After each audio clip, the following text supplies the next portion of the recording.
8.2 का, और इस क्वेश्चन में कहा गया है क्वेश्चन नंबर 7 में ABC is a triangle right angle at C। ABC एक ट्राइंगल है जो राइट एंगल जिसका C पर है, ठीक है, ईशान एंड खुजैमा।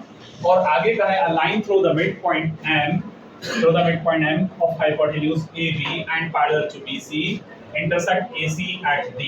शो दैट, ये तीन चीजें शो करनी, D को मिड पॉइंट शो करना है, फिर MD परपेंडिकुलर AC पर रहेगा, CM is equal to M is equal to half of AB रहेगा। तो आपके सामने एक आपका ट्राइंगल पहले यहाँ पर क्रिएट करते हैं, उस ट्राइंगल का नाम है इसके अकॉर्डिंग ABC। अब जैसे कि कहा गया है C पर राइट एंगल है, तो यहाँ पर आप C रख दो, यहाँ A रख दो, यहाँ B रख दो, तो C पर ये राइट एंगल बन गया। यानी a line through the mid point M of hypotenuse of AB। तो M जो है वो इसका मिड पॉइंट है। इस बात का मतलब है कि ये साइड इस साइड के बराबर होनी चाहिए, तो यहाँ पर मिड पॉइंट है। तो आगे कह रहे हैं एंड पैरेलल टू BC, और BC के पैरेलल रहेगा। अब BC के पैरेलल क्या आएगा, BC लाइन यहाँ है, अगर मैं इसको यहाँ से ऐसे ज्वाइन कर दूं तब ये BC के पैरेलल होगा, और AC पर ये इंटरसेक्ट कर रहा है D पॉइंट पर, तो इसका मतलब यहाँ D पॉइंट रहा होगा। शो दैट, इस तरह से कुछ आपका फिगर आ रहा है। बात समझ में आ रही है?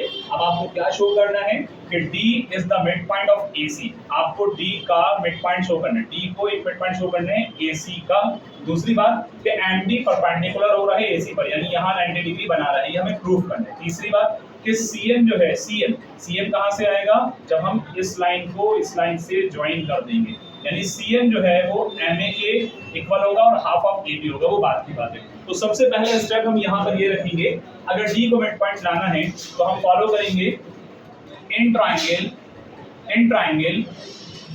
ABC ट्राइंगल की बात करें। कौन सा ट्राइंगल की बात करेंगे? ABC। तो ABC के अंदर आप लोग सब जानते हैं कि M is the mid point. M किसका मिड पॉइंट है भाई? M is the mid point of इसका AB का। एक बात ये, तो ये बात तो हमें पहले से ही गिवन थी ना, ये बात तो गिवन थी। और दूसरी बात इसके अंदर क्या है कि M से जो लाइन ड्रॉ हो रही है उसको हम कहेंगे MD, जैसे कि कहा था MD is parallel to BC। किसके?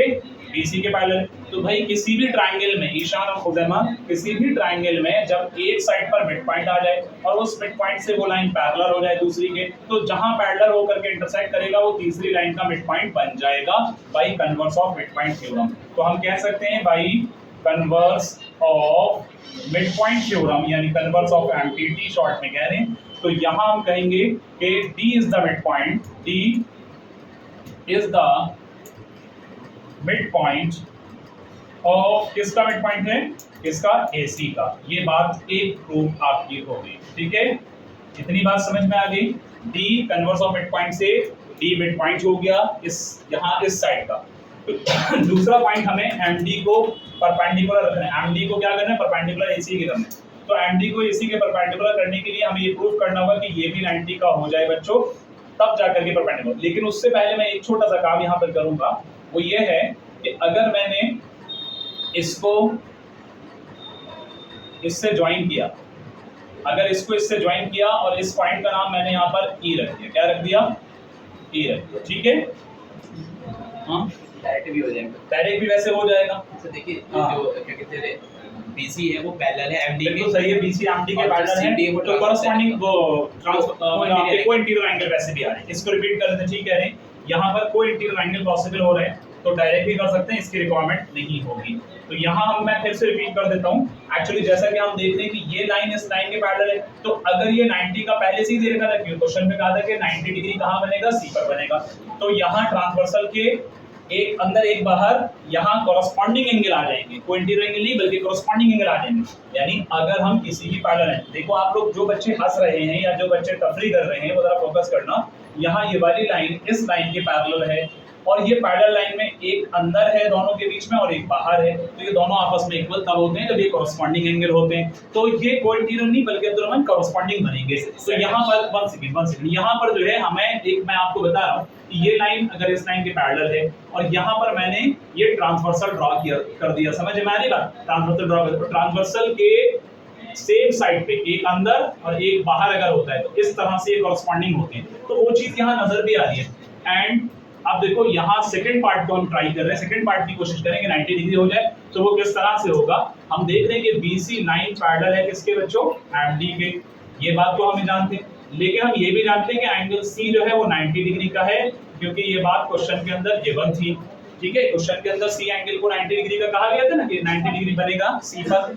अब यहाँ पर हम देख रहे हैं कि ये लाइन इस लाइन के पैरेलल है और यहाँ ट्रांसवर्सल है, तो ट्रांसवर्सल के सेम साइड पे एक ही तरफ आ रहा है यहाँ और यहाँ, लेकिन एक पैरेलल के बीच में अंदर आ रहा है, एक पैरेलल के बाहर आ रहा है, जैसे कि सिचुएशन मैंने यहाँ बताई। तो इस तरह की सिचुएशन में कॉरस्पॉन्डिंग एंगल हो गए, तो मैं कह दूंगा कि यहाँ पर एंगल BCA, ध्यान से देखना, BCA इज इक्वल टू, यहाँ BCA किसके इक्वल होगा, एंगल MDA के इक्वल होगा। ऐसा क्यों है, ऐसा कॉरस्पॉन्डिंग एंगल होने की वजह से हो गए, तो कॉरस्पॉन्डिंग एंगल होने की वजह से ये इक्वल हो गए, तो इसलिए यहाँ पर हम कहेंगे, क्या कहेंगे, यहाँ पर हम कहेंगे जितना C था, यानी BCA का मतलब C है, MDA का मतलब D है, तो जितना C था उतना ही आपका D आ जाएगा। तो हम कह सकते हैं कि angle MDA is also equal to 90 degree. MDA कितने का हो जाए, 90। तो इस बात का सेंस क्या जाता है अब्दुलरहमान, इस बात का सेंस ये जाता है कि MD जो है वो परपेंडिकुलर हो रहा है किसके, AC के, तो जब ही तो 90 डिग्री बन पा रहे, तो इसलिए हमारा इस तरह से सेकंड प्रूफ भी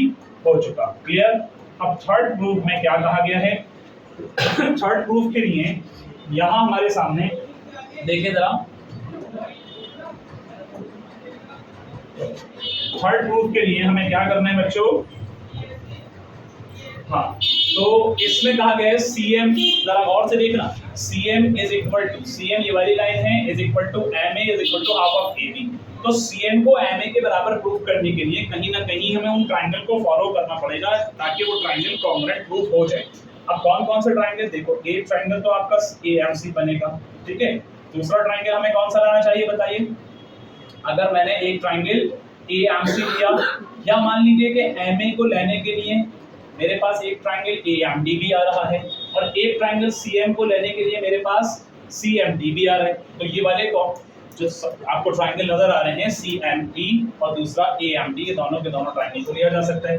तो थर्ड पार्ट के अंदर आप थर्ड पार्ट थोड़ा सा यहाँ कर देते हैं।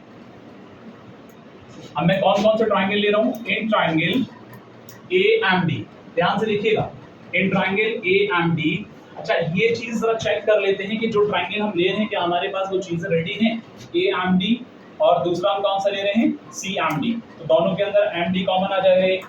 दूसरी बात कि यहाँ पर दोनों राइट एंगल मिल जाएगा, दोनों के अंदर राइट एंगल एक आ जाएंगे, जो CD है वो AD के बराबर है। हाँ, यहाँ पर राइट एंगल यहाँ है और CMD के अंदर राइट एंगल एक यहाँ आ जाएगा, CD AD के बराबर और CD AD के बराबर है, क्योंकि ये D मिड पॉइंट आ चुका है, तो तीन चीजें हमारी आ जाएंगी। बिल्कुल सही है। तो कौन कौन से ट्राइंगल ले रही है, AMD एंड CMD, बात समझ में आ रही है बच्चों, AMD एंड CMD, ये दो ट्राइंगल है। सबसे पहला स्टेप तो यही होना चाहिए जो कॉमन है, जो कि MD is equal to common, MD common है सबसे पहला। दूसरी बात एंगल MDA, एंगल MDA बच्चों किसके इक्वल है, एंगल MDC के इक्वल है। कहा बात समझ में आ रही है दसमियां, ईच 90, क्योंकि यहाँ पर हमने परपेंडिकुलर ड्रॉ कर दिया बच्चों, क्योंकि MD परपेंडिकुलर है किस पर, AC पर, तो इस बात का मतलब है यहाँ भी 90 बनाएगा और यहाँ भी 90 बनाएगा। बात समझ में आ रही है। तो इस तरह से दो 90 के हो गए।